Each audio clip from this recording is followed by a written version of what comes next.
2, 1, we are back and welcome to the Pod. Pondering Ponytail, that is, where we ponder things. This man has been pondering something this week and he's not happy. What are you not happy about? I'm not happy that upon review, maybe the greatest crime neo-noir film ever made is, upon reappraisal, undermined by perhaps one of the silver screen's greatest actors' most annoying performances. Did you catch all that? No, I didn't. What are you trying to say? What are you trying to say? What I'm trying to say is... So, the film Seven, we all love it. Great movie. Yep. But you're saying one performance in this film... Yes. ...is actually, now that you're looking back on it retrospectively, with hindsight... Correct. 2020 vision. Very good. Yeah. Rose-tinted glasses, it's actually not so good. In this case, yellow-tinted glasses. Yellow-tinted glasses, exactly. Look, I have to say that Seven is... one of the, we both can agree. We can both attest to the fact that Seven was a groundbreaking piece of cinema. I remember watching it in the cinema and being on the edge of my seat. I have never had a cinematic experience like that ever or since. Why? Because it was just so encapsulating. It was so enthralling. I was transfixed as to where this story was going to go. Yeah. But there's an issue.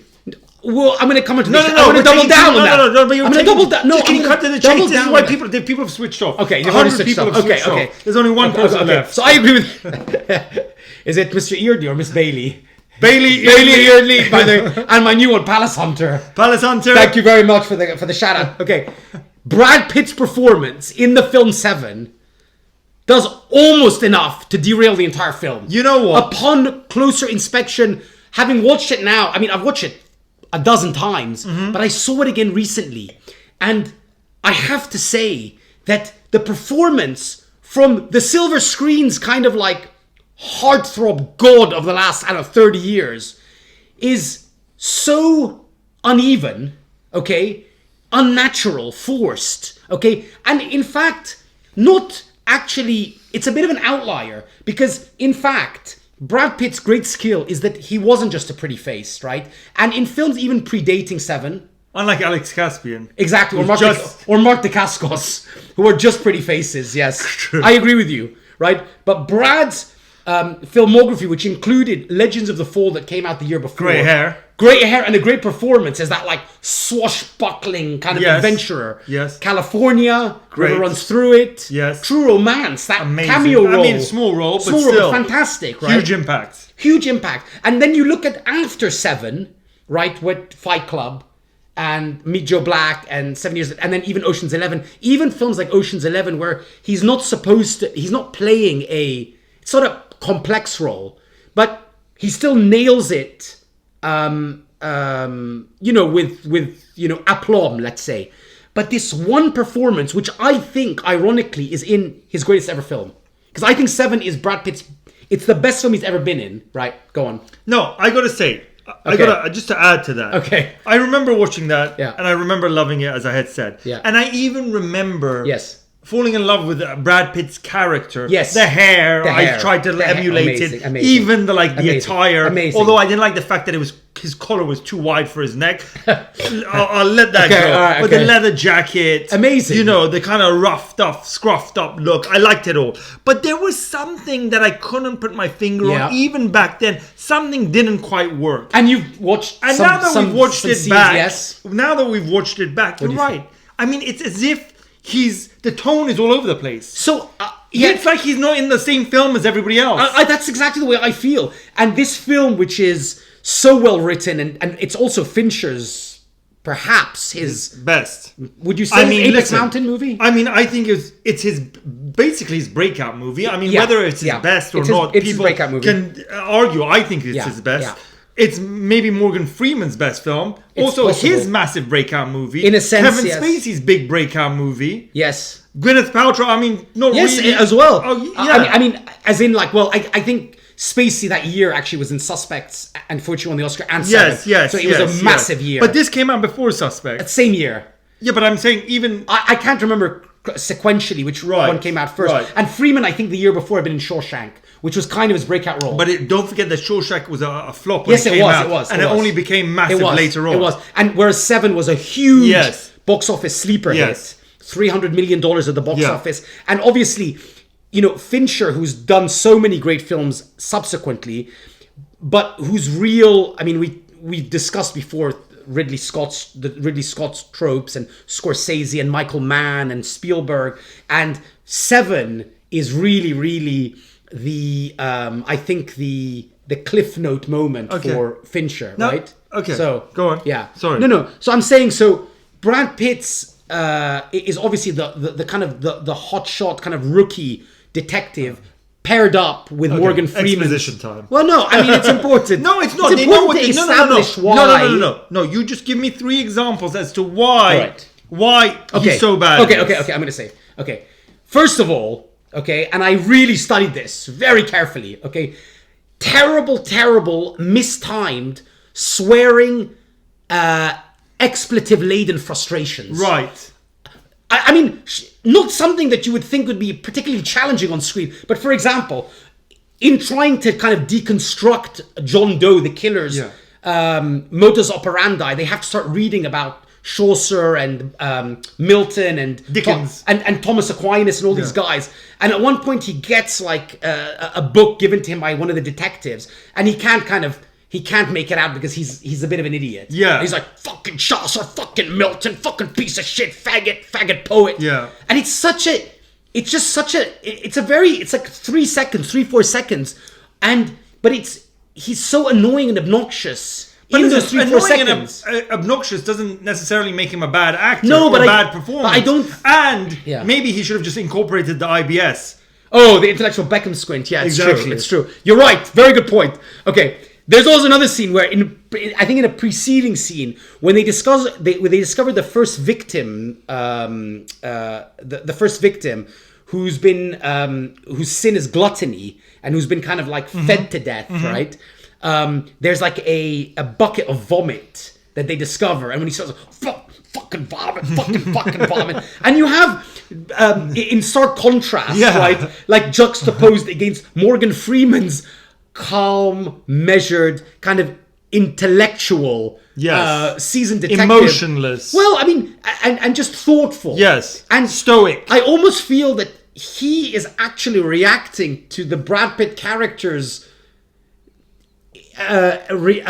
sensibilities, right, in the way that I am as an audience member. Like he's kind of like rolling his eyes in those early scenes. Well, I'm sure that was the point. That's obviously the point. Yeah. They want him to come across as brash and like unsophisticated and a bit rough around the edges. There's no problem with that. He just can't pull it off. I just think it is strange because he's, there's a film that he's done later, Spy Game, where he's constantly ranting and raving. Yes. Okay, which is not as good a film as Seven. Yeah. But he's good in it. He's good in it in a less challenging role, at least from the kind of script writer's point of view. It's not a complex role, right? And he's constantly swearing and he's huffing and puffing, and also playing alongside Robert Redford, so another like senior guy. So I don't know, in Seven doesn't work. Also, another thing about the swearing, cursing, and cussing and whatever. In one of the kind of last scenes when they're going on that drive along with the Kevin Spacey character, and they're trying to understand his mindset and like why he's done what he's done. This amalgamation of like creative crimes based on the 7 Deadly Sins, and Morgan Freeman is talking to him in a very, very sophisticated, calm way. Okay, asking questions that anyone would.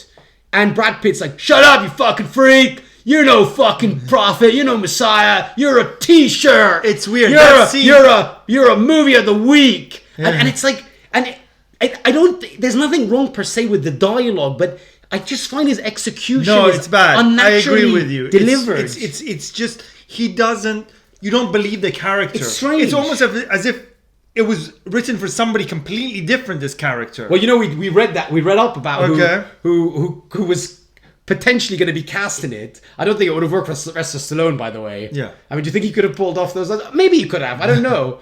Or Denzel. But I don't think Denzel would have been cast opposite Morgan Freeman. Although I think that the Freeman character was before he was cast, Robert Duvall and Pacino were considered. So maybe it had been Denzel and Pacino, or Denzel, or Stallone and Duvall. Right. I mean, either way, I mean, there was obviously a lot of people. I wonder who the writer really had in mind, because I mean, it may have been Brad Pitt, but he just doesn't pull it off. It's just not believable. His tone is off. He's like, all the actors are on this level. He's on a different planet altogether in the way he's delivering his lines, the way he's the way he's reacting to things. Yeah. It just doesn't work. Another scene is when he gets photographed on the staircase. Yeah.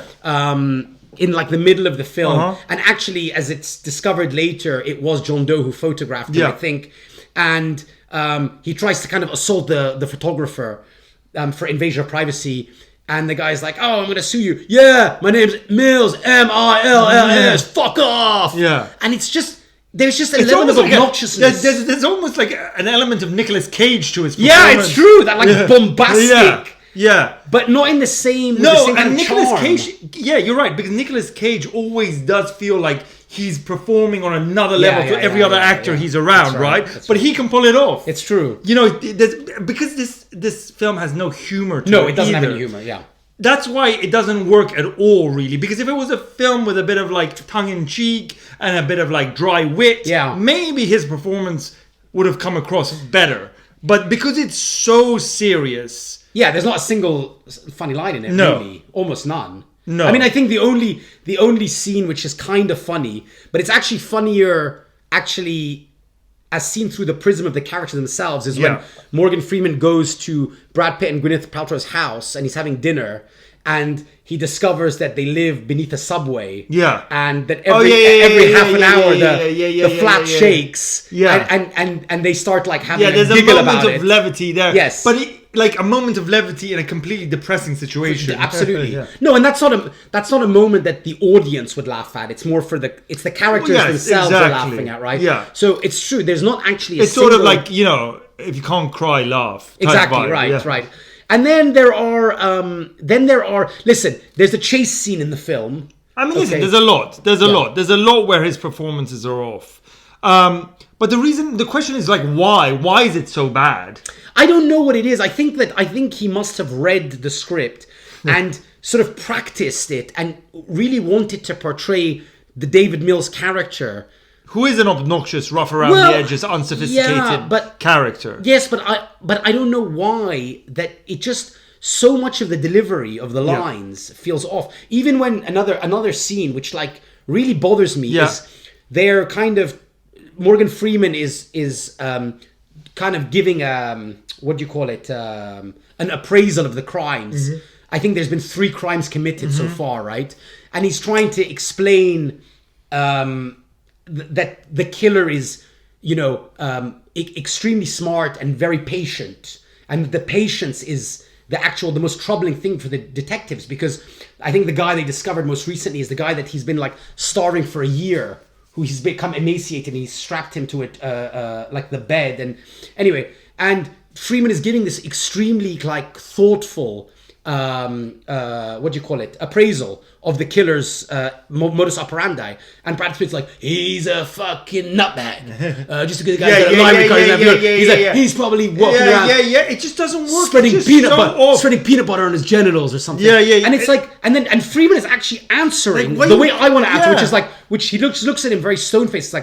It's a mistake to call him a lunatic. It's also you're a detective now. Yes. Why are you talking like a child? Exactly, that's right. Why are you talking like a child? That's right. You've gone through all of these things. You're not like a rookie cop. You're not 5 years old. That's right. Do you know what I mean? But still, you should be a little... So that's why it doesn't really work. It's true. It's true. And that's exactly right. Even though he's supposed to be the junior... fine. We get it. He's not 15 years old. I wonder if he talks like a 15-year-old. Yeah. I think that's it. That's actually it. Yeah. He's like a 30-year-old detective, okay? And yes, and he's in an adult relationship, right? And by the way, you're in New York City. You're in a town where it's the center of the universe almost. You should be a little bit more with it. Yes, I think that's the thing. I think the dialogue written for him. Yeah. Maybe it's not his fault. Maybe he's ad-libbed it. Maybe, but it's true. It's the dialogue written for him is actually fitting for someone who's a teenager. Yeah. and not a 30-year-old. Yeah. And actually, also by the end of the film, Like a little like frat boy. yes. type. Yeah. Now, by the way, last scene, which actually is the most famous scene, and Yes. it's the most famous like soundbite of the film. Yeah. Okay, is actually a scene that I don't find as mock-worthy as other people do, because a lot of people mock that. Yes. I actually think his acting in that final scene, and the "what's in a box" Yes, okay. line repeated many Yes. times over, is actually it's not an acting masterclass. No. But it's not as bad, but it's not great. No, you're either. right. How do you feel about that? No, you're right. I guess that scene. I mean, it's hard to tell because it's been referenced so many times. But you're right. It's not as bad as some of the other scenes because he's like now really kind of like he's crying and it's the end of his like life because of what's happened Yes. and all these kind of things. So it kind of works within that context. Yeah. But other than that, you're right. I give it to you. Look back on it yourselves, Yeah. ladies and gentlemen. Tell us what you think of Brad Pitt in the movie Seven. Subscribe if you haven't. Please, please, please. Help us out. And yeah, that's it. I'll give you this one. Well done. And by the way, just because it just came to me now. Go on. What's in the box? Do you want me to tell you? No, thank you. Very good. The answer is Red Dawn.